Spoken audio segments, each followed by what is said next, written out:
सुबह की सच्चाई। सुबह के 5 बजे हैं, अलार्म बजता है, आंख आधी खुलती है और हाथ अपने आप मोबाइल की तरफ बढ़ जाता है।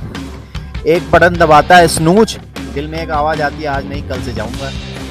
यही वो पल है जहां हर दिन की तरह हम खुद से एक और वादा तोड़ देते हैं। अच्छा, मोबाइल सबसे खामोश दुश्मन है हमारा। रात का वक्त था, हमने सोचा था बस 5 मिनट मोबाइल देख लेंगे, लेकिन 5 मिनट 30 मिनट बन गए और 30 मिनट 2 घंटे। हम दूसरों की ज़िंदगी देखते रहे, उनकी फिटनेस, उनकी सफलता, उनकी खुशियाँ, और इसी बीच हमारी अपनी ज़िंदगी धीरे धीरे पीछे छूटती चली गई। सुबह जब नींद नहीं खुलती तो हम मोबाइल को दोष नहीं देते, हम कहते हैं नींद पूरी नहीं हुई लेकिन सच्चाई यह है, नींद नहीं, हमारी प्राथमिकता पूरी नहीं हुई। अब देखिए, बहाने कितने होते हैं आप जानते हैं। आराम की चादर मिल गई है तो बाहर निकलना क्यों।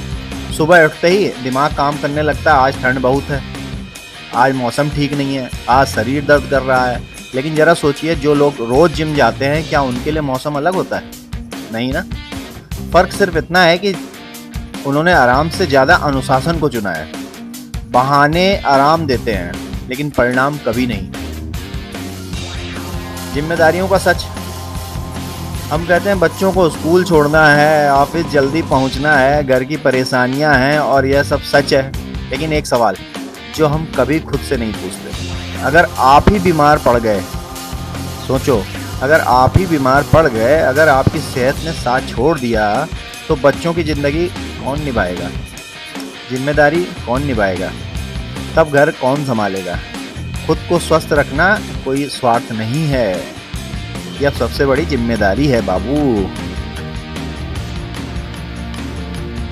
हम कहते हैं अभी पैसा जरूरी है, अभी समय नहीं है, लेकिन सच्चाई यह है, पैसा कमाने के लिए शरीर चाहिए, और जब शरीर ही टूट गया तो पैसा भी बेकार हो जाता है। एक ही ज़िंदगी मिली है हमें, लेकिन हम तय ही नहीं कर पाते कि इसे मजबूत बनाना है कि सिर्फ व्यस्त।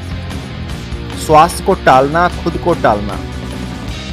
अब देखो भाई, फैसले की घड़ी है, आप ही समझो क्या करना है। अब सवाल यह नहीं है कि आप जिम जा सकते हैं या नहीं, सवाल यह है कि आप खुद को प्राथमिकता देंगे।